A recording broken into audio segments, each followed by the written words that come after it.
Hey, what's up? Magandang hapon sa ating lahat mga boss. Tanghali na kasi maigit. Yan. Tayo sa ating munting manukan. Yan. Ito yung bago natin cellphone ngayon. Thank you sa aking mahal na asawa. I love you. And nagagawa niya tayo ng bagong cellphone. Nagagamitin natin sa pag-vlog. Yan. Nokis natin, oh. Balino ng camera mga boss. Pasensya nyo na yung mukha ko. Dito tayo, papakita ko sa inyo yung natin mga eggs kasi magsasalang na tayo ng mag-aayos na tayo sa hatchery natin kasi malapit na mapisa yung natin mga itlog na nakasalang sa October 30 siya mapipisa. Ito, nagpatigil na tayo mag-itlog pero may nagsisiitlog pa mga bossing, oh. Nakakakuha pa tayo pa unti-unti kasi puno na yung incubator natin. Meron pa tayo sa salang na 150 na itlog bukod dun sa 350. Yan, itlog pa yan, oh. 350 355 lahat yun yung mapipisa natin. Tapos meron pa tayo sa salang na 150. Yan, itlog, oh. Yan. Mga klase ng inahin natin mga boss.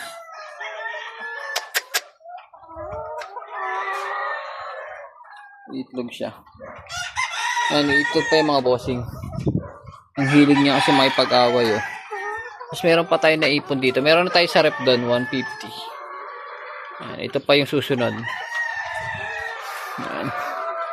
So, yung mga broodcock natin pinagpapahinga na muna natin kasi sa January December natin sila gagamitin para sa national. Kasi ano lang ako, early bird tsaka national lang ang plano kong i-breed ngayong season. Ito yung mga alaga natin. Mga alaga pa tayo dito. Ano, may itlog pa yan. May itlog pa doon. Kung nakikita nyo yun. Zoom natin na konti. May itlog pa. Ayan. Ayan. Tapos, nandito yung hatchery natin. Ipiprepare natin mamayang hapon.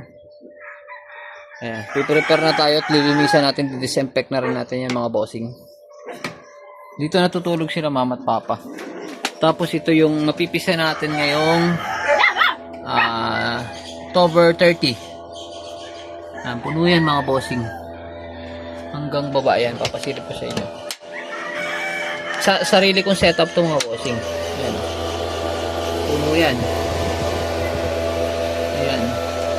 Ngayon mga bossing, mga ka-chicks, sa mga bagong daan. Ayan. Mga chicks, sa mga bagong daan sa ating page kasi gumawa tayo ng page. Tapos sa followers ko dun sa aking Facebook page, paki-follow naman mga bossing, mga chicks, paki-follow naman ako. Ayan, para tumaas ulit ang ano natin. Tapos sa mga bagong makakita at mga bagong daan sa aking page na bagong gawa, ito yon yung Triple C GF. Paki-follow naman mga bossing, oh. Kasi ito maglilinis na rin tayo ng brooder natin. Hindi pa natin nilinisan. Linisan ko to, medyo ano na siya. Ang dumi na talaga. Ayan. Kailangan ko siyang linisan kasi isasalang natin, ilalagay natin lahat ng sisiw. Malaki ito mga bossing, kasya dito mga 500. Yung sisiw. Kasya dito. Ayan, double siya. Tapos meron siya ditong gitna kasi pagka naglilinis tayo, kunyari, naglinis, tatakpan lang natin siya para hindi sila masyado stress. Kasi yun yung panakip. Ayan, yun yung pinapantakip natin. Diyan lang natin lalagay para hindi mawala. Tapos lilinisan na natin yan. Tapos papantay natin kasi medyo tagilid siya ng konti. Yung tubig kasi. So meron tayong backup generator in case na mawalan tayo ng kuryente. Katulad nangyari nakarang taon, walan tayo ng kuryente. Meron tayong naging backup kaya hindi nasira yung mga itlog natin. Ayan. Ayan mga bossing. Maliit lang naman ang manukan natin mga bossing, pero itong area na to pwede pa natin lagyan niya, pero diyan na kasi ako nag-range ng sisiw. Yung lagayan natin ng mga sisiw pag medyo malaki na. So dito natin sila ipag-range lahat kasi lalagay tayo ng malaking net para hindi sila makalabas. Mga bossing. Ayan, hanggang dito na lang mga bossing, pinakita ko lang sa inyo ang ating munting bagong daan ka lang sa aking page mga ka-chicks, mga boss. Paki-follow naman po ang aking page. Yan, love you all.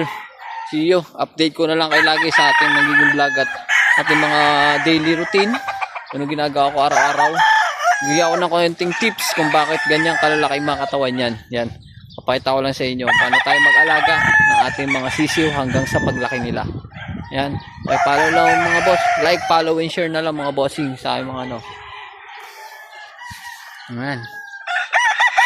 Okay, like, follow, and share na lang mga bossing. Bye-bye. Love you all. See you.